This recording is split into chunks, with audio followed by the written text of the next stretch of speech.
I hope we are in year ending mode. ఇప్పుడు Christmas వస్తుంది, ఎలాగో న్యూ ఇయర్ కూడా వస్తుంది. I think you will be preparing and I will be planning your holidays.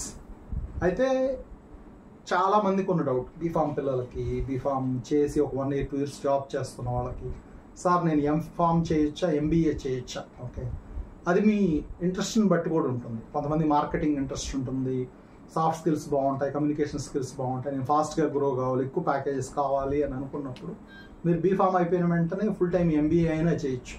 Pharmaceutical marketing కావచ్చు, MBA కావచ్చు, hospital management కానీ join అవ్వచ్చు.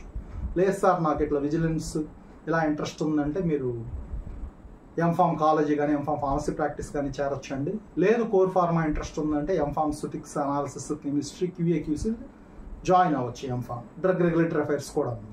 But it depends on purely your interest.